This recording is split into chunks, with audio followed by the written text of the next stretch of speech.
Well, I hope you enjoyed that. I know that was a little different from what I normally do, but I hope you accept the explanation as being valid. I really wanted to do that the way I did for the specific reasons I said, and I hope you enjoyed it. Anyway, let me welcome all the chatters who came into the chat since I introduced the main evening. We're very happy to have you here. And now we've got to get on to the intellectual subject.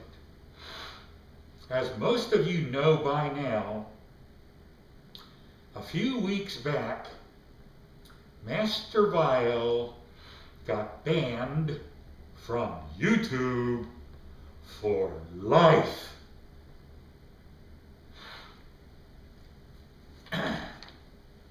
And I just felt I had to comment on that. Master Vile did a very good job of commenting on that in a video he put together called Master Vile Off the Chain, which we showed last month. But I had to weigh in on this too. Now, it's going to seem like I'm jumping around a little bit. I do have some notes, but I didn't script this in my head to any great degree. So just bear with me, but like the movie Pulp Fiction, it all will get tied together in the end. Now, I know since this is a little odd, since I'm talking about Master Vile, that I'm going to show and talk a little bit about something that's happened to me at YouTube. Now I'm going to show you an excerpt from the video I did called Computers on the Web. That video had been on YouTube for like 5 years. And all of a sudden, about the same time Master Vile got banned, that video of mine got banned. And here's why.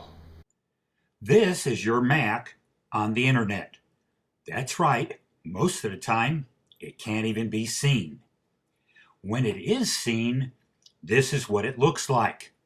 A formidable opponent to anyone trying to hack it. Now on the other hand, this is what your PC looks like on the internet. And it's saying, fuck me. Fuck me hard, fuck me often, fuck me when I'm not even on the internet. Now they banned it for that because they said it violated their policy on nudity. And I'm reading exactly what I took from the email they sent me, how your content violated the policy. Content that contains nudity and is meant to be sexually gratifying is not allowed on YouTube.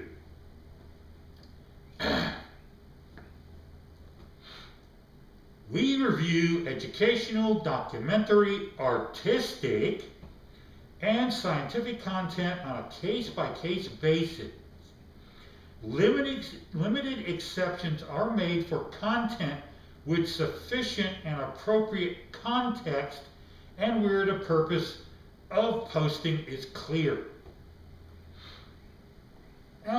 They go on to say, depictions of genitals, breasts, or buttocks, clothed or unclothed for the purpose of sexual gratification are not allowed.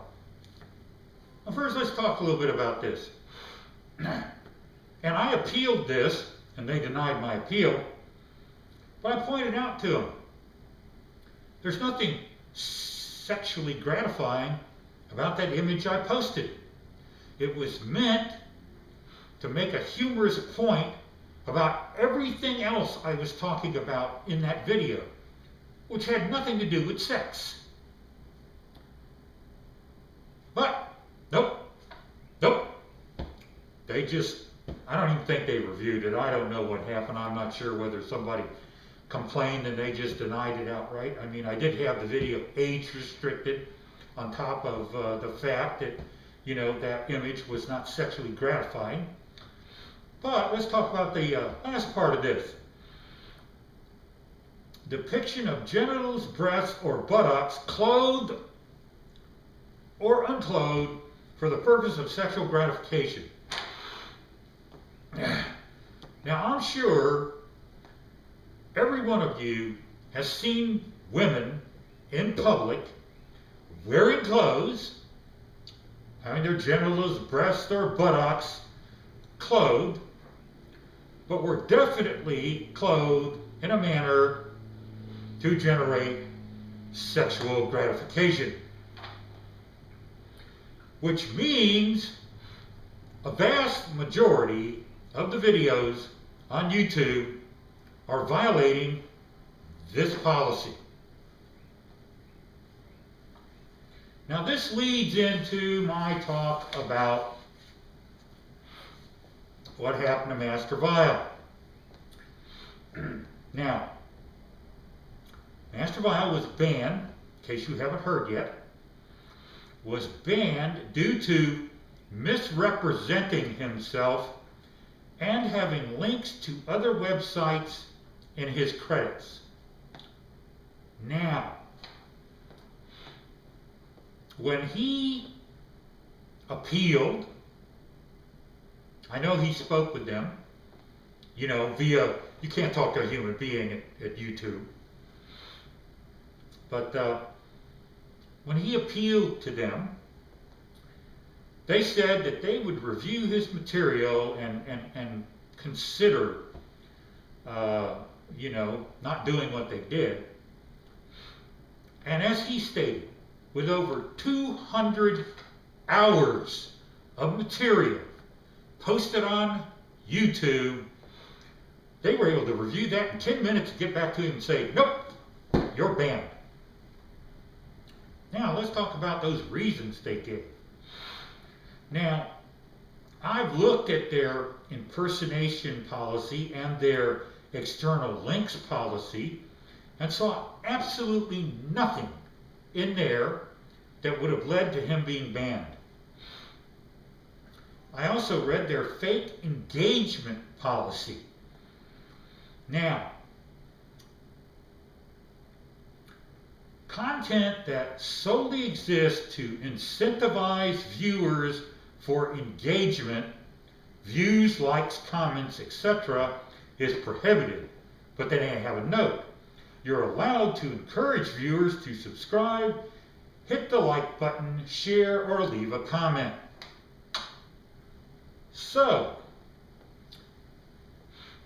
I know that seems a little off topic from what happened to Master Vile, but it points out, along with what happened to my video, they violate their own policies and then come up with bullshit to defend them. Now, you go on further and you read their spam, deceptive practices, and scams policy. Now,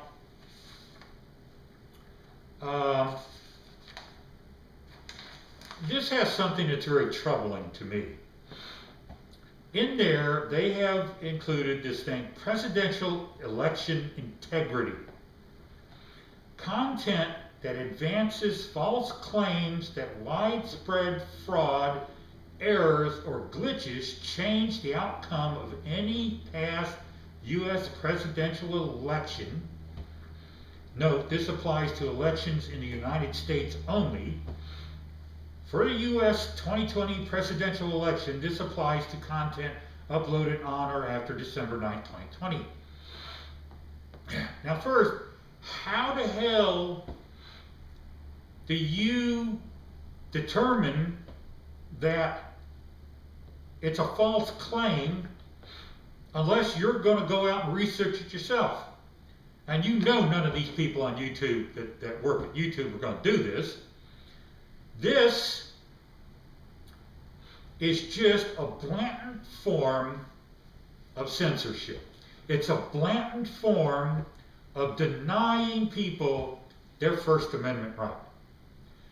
Now, YouTube is a media site.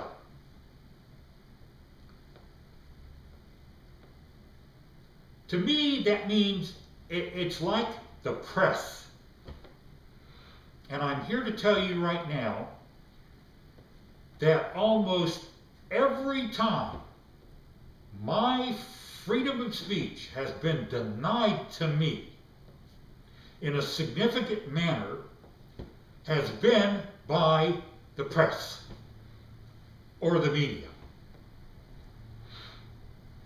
They love to stand by the First Amendment when it protects their right to do what they want to do, but they want to determine whether you have the right, I should say, whether you have that same right or not. It's the reason I brought this up. Now, let's talk a little bit about potential reasons why YouTube might have done what they did to Master Vile. Because those two reasons are just bullshit. They're just completely out and outright bullshit. They're a lie. I'm saying it. YouTube just lied.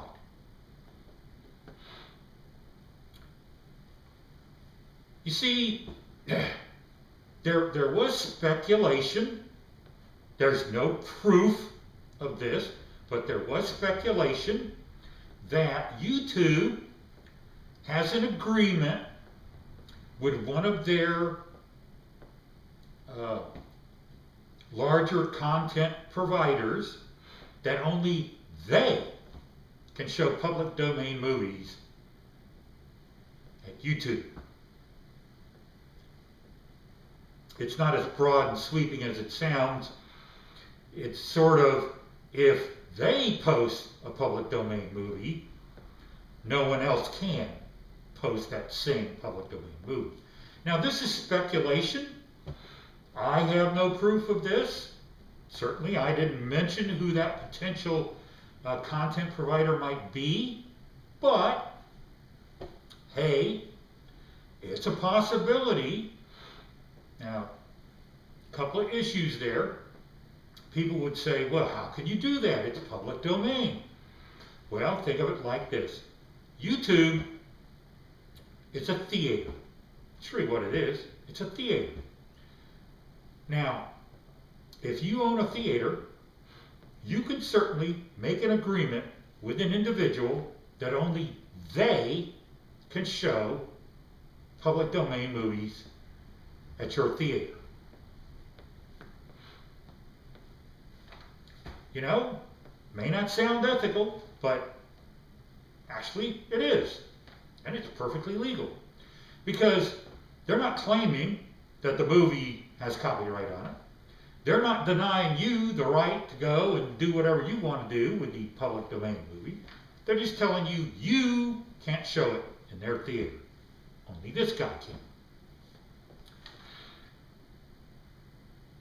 There's another reason too.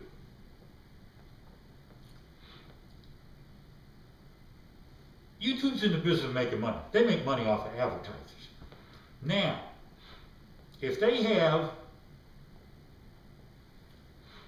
a lot of small content providers, then yeah, they're still presenting ads and everything, but you know, it's not as good as having one content provider that has a lot of subscriptions, has a lot of people watching them.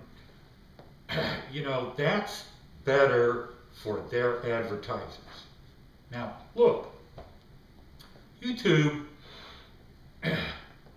is a business, and they've got to make money. You know, they're letting us post our videos for free, and they got to make money somehow, so they do it off advertising.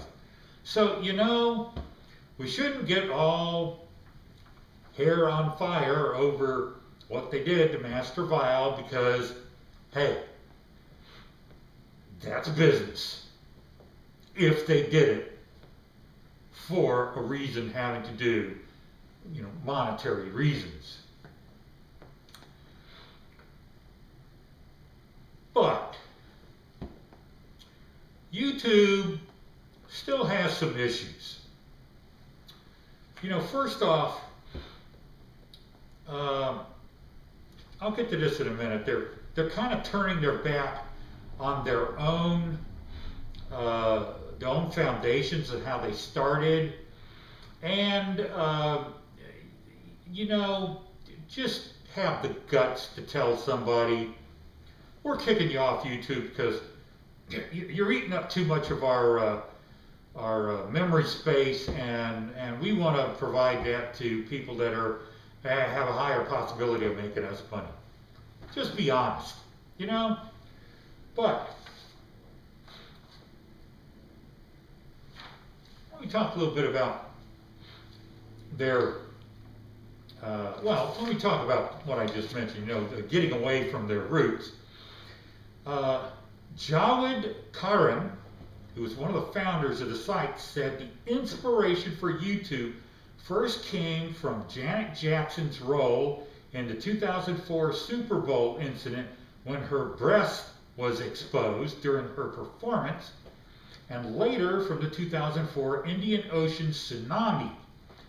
Karim could not easily find video clips of either event online, which led to the idea of a video sharing site. Now, Hurley and Chin, the two other founders, said that the original idea for YouTube was a video version of an online dating service influenced by the website Hot or Not. They created posts on Craigslist asking attractive women to upload videos of themselves to YouTube in exchange for a $100 reward. Now, first off, they founded the place because they couldn't find something that had obviously been censored, so they wanted to start a place where people could post things ostensibly so they wouldn't get censored. And what are they doing? They're wholesale censored people everywhere. Second, you read their terms and conditions, and this whole thing about you know, copying other websites and paying people to post and everything, total violation of their terms and conditions. Now, see, this goes back to people who live in glass houses shouldn't throw stones. If you're going to censor people, then you shouldn't be bitching because you got censored. If you're going to tell people they shouldn't do something while using your business, you know what? You shouldn't be doing that shit either. Now, playlist policy. Here we go in another just bizarre way that they're trying to censor people. It says, a playlist of news footage of aerial bombings accompanied by titles such as Best Bombings. Yeah, something like that would violate their policies because I guess they want to say that that's inciting violence or it's glorifying violence, or, you know, what the fuck else are you going to call it? You want to show a video of the best bombings in World War II. It was a fucking war. That's history. You want to call it the best bombings? What else are you going to call it? I say bombings, but that's not what your video is. Your bombing is of the best, the most successful, the, hey, stop censoring me. The other one is a playlist that collects videos of dangerous or threatening pranks. That's most of the home videos on YouTube. I think there was something that I missed here. No, I got that. Sorry. Now we come into probably the most onerous thing that YouTube does. It's their copyright policy. You remember that Master Vile had in his opening credits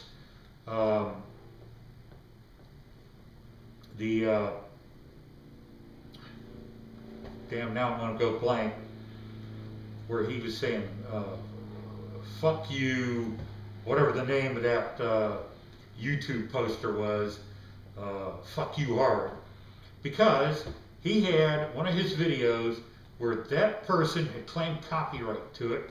It was all original material by Master Vile, and he could not get that prick bastard to remove the copyright claim. And I've had this shit happen too. Now here's how to think about this. Here's what YouTube has done. They've just made it real easy for people to steal your copyrighted material, and there's really nothing you can do about it. Oh yeah, they have an appeals process and blah blah blah. But here's the analogy. You own a car. And when I say you own it, I mean you ain't got no payments. You own it. And the tag is fully paid for. The insurance is fully paid for. You own it, and it's legal to drive on the road. And one day you're in your driveway polishing your car, and a police officer shows up. And he says, some guy says he owns your car. So now we're going to take ownership of the car away from you. And you say, well, wait a minute. I've got the proof I own the car. Oh, no. If you want to appeal, you can appeal, but ownership of the car goes to him right now, and if he decides not to remove the copyright, or even just ignores your appeal for 30 days, he keeps the car, the copyright. Okay? And then they say, and if you absolutely claim you own this car, you own this copyright, that's between you and him. I can't get involved in it. They just took your property. They just allowed someone else to take your property on nothing but their word, and then they step back and say, we have nothing else to do with it. If you don't agree, you're going to have to take this person to court. How would you feel if that happened to you when you were standing in your driveway polishing your car? That's exactly what YouTube is doing and allowing people to do.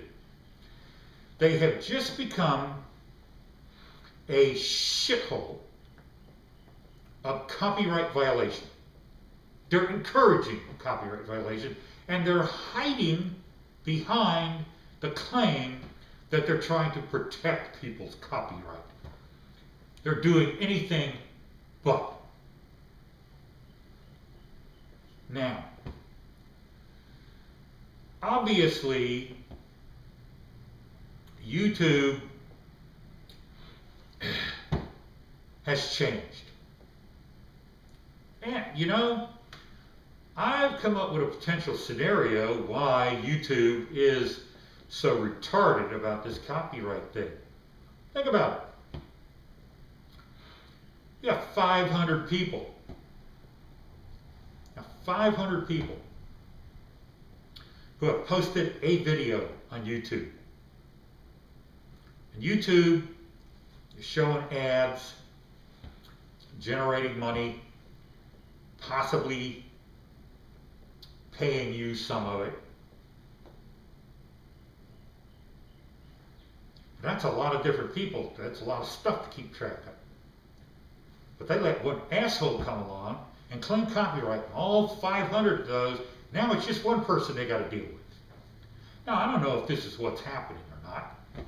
But again, we can extrapolate, based on the fact that they're in business to make money, and businesses, none of the businesses I've worked for, but most businesses try to do that in an efficient manner. You know, hey, you can't blame them, but you can. Because, you know, whether it's illegal or not, it's certainly not ethical. Anyway, here's kind of the long and short. Here's the tying it all together. It's unfortunate that it happened to Master Vile, but actually it's kind of good that it happened, because that has given all of us a wake-up call to stop dealing with YouTube. I just found out that Sluggo has been using the Internet Archive for over a year because of YouTube's unethical copyright practices, shall we say. Master Vile has now started to shift his stuff over there. I'm shifting my stuff over there. But I want to make this clear. The primary reason I'm shifting stuff over there, and it was something I had thought about for a while, was because the Internet Archive site is an archive. It's a historical site. It's preserving the written word, photographs, and videos for posterity. They're now associated with the Library of Congress, which does the same thing. I mostly am shifting my videos over there because I want them preserved. I don't want them destroyed, as the possibility is with YouTube. Now, I don't consider this a long-term solution. I'd like to find, I still want to post my videos, but I don't want to run the hosting out of this, because I really want the Internet Archive to be a historical preservation site, and I'd like to find someplace else to host my videos out of, or possibly find a different way of doing this, which I could also offer to Master Vile or others, which would allow us to engage in our art without having some batshit crazy bunch of lying, thieving motherfuckers basically make it impossible for us to engage in our art. Well, anyway, I guess I've opened up the door to enough lawsuits by now. We'll see what happens. But anyway, basically, just don't post your videos to YouTube. Honestly, I only covered a few things. You go in and look at their terms and conditions. I'm here to tell you right now, they must have had a battery of really good lawyers working on this, because you pretty much couldn't post a video advertising YouTube with the permission of YouTube, because somehow something in that would violate their terms and conditions. They've gotten that batshit crazy. But anyway, last words, don't post things to YouTube. And if you can avoid it, don't watch things there either. Well, anyway, let's get started with my next space-themed episode. I hope you enjoy it. Okay, I just had to do a little addendum here. Okay, YouTube is a business, all right? I get it. Cost a lot of money to buy those servers and buy the internet time and pay for the electricity and the maintenance and everything to allow us to post videos there. I get it. But if YouTube has decided to change its business practices, it's getting away from the foundation of giving a place for people to post videos, just anyone, little videos or longer videos or whatever, then all we want is honesty. Have the guts to tell us, look, you're just not generating enough traffic. We're going to have to terminate your account. Come up with something like, if you don't get a certain number of hits or a certain number of subscriptions in a certain period of time, we're going to have to terminate your account. Okay? All we want's honesty. Not this bogus crap like you did to Master Vile. Yeah, they said that he was misrepresenting himself and that he had links to other websites in his credits. Well, first off, their terms and conditions say that the only way that you're violating their terms and condition by not having your real name is if you're doing that to scam someone, to fraud someone. The links to other websites, that only applies if you've got links to websites that are redirecting you to someplace else, primarily for scams or frauds. Neither of those is the case, with Master Vile. And as far as the links go and the misrepresenting yourself, Master Vile and myself both have our real names in our credits. So how are we scamming anybody? YouTube, if you're really changing the foundation of what your site is and you only want larger producers who are generating a lot of subscriptions and a lot of hits, just have the guts to say that. Don't come up with bogus shit.